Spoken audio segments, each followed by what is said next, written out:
Hey, Tom. Hi, Tony. Good afternoon. Good afternoon. Appreciate it. Thanks for being here. Thanks for having us. So before we dive in, would love to have you introduce the CAGC, who you guys are, what you do, and we've got some cool things we want to talk about today. Thanks for having us. My name's Tom Cuculich. I'm the Executive Director of Chicagoland Associated General Contractors, Chicagoland AGC for short. We are a professional nonprofit association. We provide education, advocacy, labor relations, and any type of communications for our members. Our job in a nutshell is really to make union contractors' job easier by trying to do the things behind the scenes that makes the economy for commercial construction stronger and provide resources for our members that they can use in their everyday businesses. Well, I think that's great, and I know firsthand some of the benefits of being a part of the CAGC, so I'm glad we could get you guys in here to talk a little bit about, what that is and some of the things that are important to it. One that stands out to me right out of the gates is safety. Every contractor can understand and validate the importance of that on the job site for the stakeholders. You guys have a great opportunity to do events and recognize that around the job site, so can we talk a little bit about your Stand for Safety initiative? Absolutely. Stand for Safety is just one program we have under the safety umbrella. It comes around once a year, and it really highlights a different topic. Sometimes it's chosen by the national entity, but we sometimes customize for our local market here. It used to be called Stand Down for Safety, and what it basically, but we've kind of felt that was more of a negative, so now it's Stand for Safety. It really is to shut down the job site and have a toolbox talk on a particular topic. And really reinforce to the workers out there how important safety is to them and to the company they're working for. Machuda has a great track record with this and been a great member of CAGC for years. And you recognize this as we do, that it's not only important for the workers to be safety and go home every night to their families, but it's important for the business to thrive, to have a good safety program. Safety is really part of the culture of commercial construction. Really need a strong basis for safety, or you're not going to be in business long. In our committee structure at CAGC, I think our best committee, our most engaged committee, is our safety committee. And it is staffed by safety professionals in many of the companies in CAGC. And it's a committee that really is collaborative. You would think that large companies, large and small, would be more competitive about sharing information and getting an edge on each other. But when it comes to safety, that community is really camaraderie. And it's sharing information to make sure that they make the industry safer for everybody. Well, I think what's great about that type of camaraderie is in the industry, you're seeing a big uptick in technology impacting safety. I know from our perspective, we're using our own software-based application for site safety and kind of utilizing that in real time for the stakeholders themselves, being the client. So can you talk a little bit about kind of the importance of not only the collaborative efforts amongst the trades and the contractors themselves, but also how that impacts some of the stakeholders that might benefit from these things that you guys are doing out in the field? Well, the stakeholders are really, they're the client, and you want a job to come in on time and on schedule and on budget, and you can't do that if you've got a job site rife with issues and with risks. And that risk unfortunately usually falls on the contractor. Machuda's been a leader in training.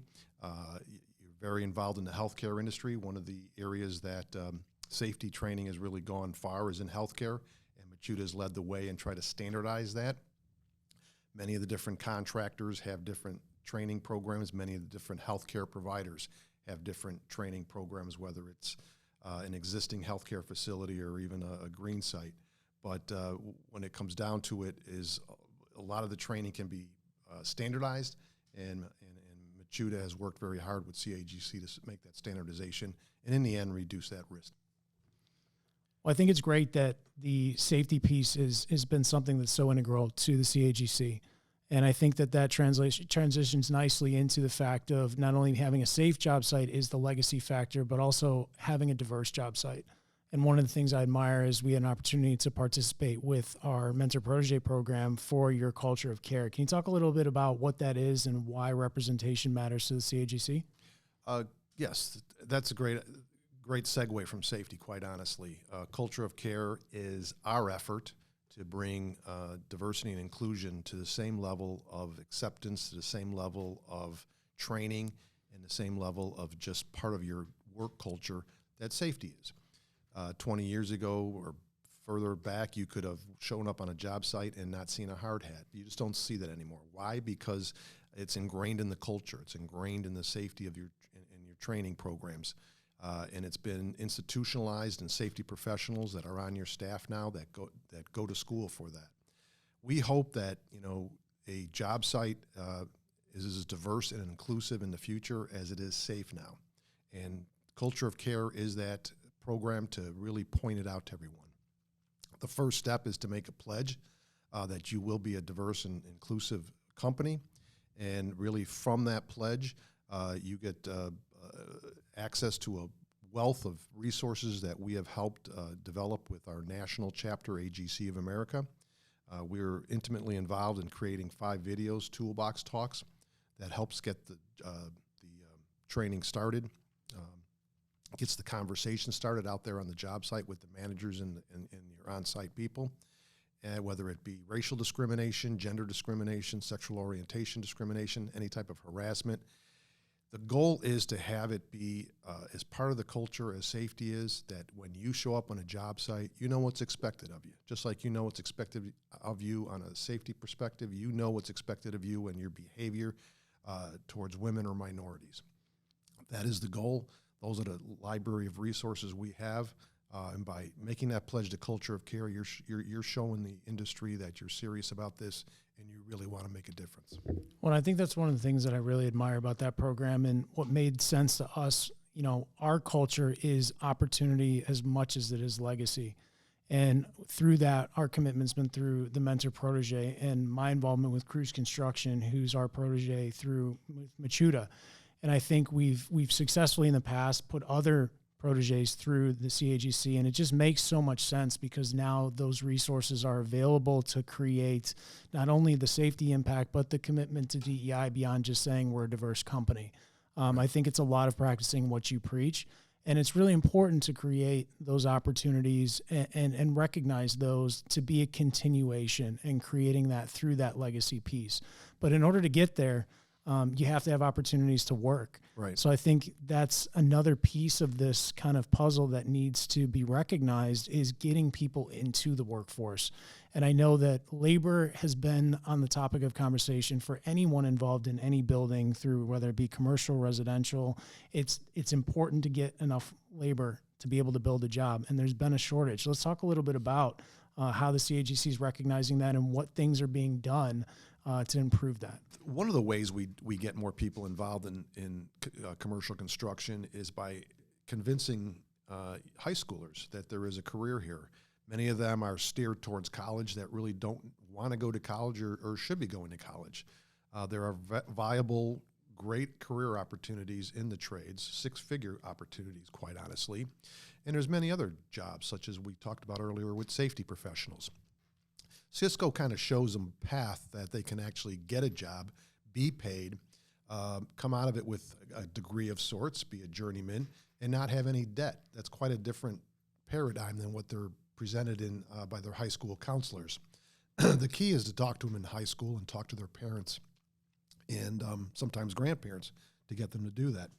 Well, and I think that one of the great things about that is now you've kind of tied together so nicely the fact that we're going from creating opportunities in safety through into diversity, and also now through the legacy impact of bringing more people into the trades. And I think what it does is it shows excellent how well these things all go hand in hand, and how important it is to have the entire ecosystem embodying all the different things that impact all stakeholders in construction, because it really is a team effort.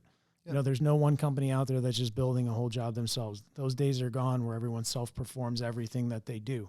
So I think it's excellent that we have organizations like the CAGC that can come in and recognize that alongside companies like ours that say, hey, this is important. We need to talk about it, but we also need to put those thoughts and those impressions into action. Absolutely. And again, it's a segue from our D&I discussion as well, in that one of the programs that we put together CAGC actually got together developers and union leaders a few years ago and said, we need to get more minorities into commercial construction. For some reason, they're not gravitating towards that. And Hire 360 was born. And it really is to get more minorities involved in it, to know that is an avenue that's open to them. It has been shut historically to many of them. So with all the work that's out there right now, be it multi-billion-dollar projects at the airport, the casino, Obama Presidential Library, the 78 or Lincoln Yards, these are legacy projects that are going to be going on for 10, 15 years, and we don't have the workforce to fill them. And we're competing with every other industry. Manufacturing has the same problem. IT has the same problem. It didn't used to be that. I mean, even the Amazons and Targets are now taking away people who may have gone the path of an apprentice. But when you're paying, $26 an hour with benefits to be in retail, that starts bumping up against what you can make as an apprentice. So we're getting it from all directions. There's less of a population that we have to build up, but there's also industry competition that we really have to fight for and show that our industry is strong. Well, I couldn't have picked a better way to kind of closing remarks and saying that it's important for us to work together. Absolutely. To get where we need to go. And I think it's great that we have organizations like the CAGC that can stand alongside us, and we stand alongside you to be able to stay committed and stay positive about the momentum moving forward to the betterment of the industry. Because it's always going to be problem solving. There's always going to be hiccups and issues within all the factors of the industry, labor, economy, resources, supply chains. So I think it's great that we can sit down and just talk a little bit about it and also stay optimistic to show that there are efforts being done to improve it. We should be optimistic, and I think it's leaders like Machuda, not only a great member of CAGC, but just a great leader in the commercial construction industry that helps us get there. So well, I appreciate it. And if you're listening, I would recommend highly looking up the CAGC and checking out some of the great things that they're doing, because we can't speak highly enough of being a valued partner with you guys. So thank you for being here today. Thank you, Tony. Really appreciate it. Appreciate it, Tom. Thanks.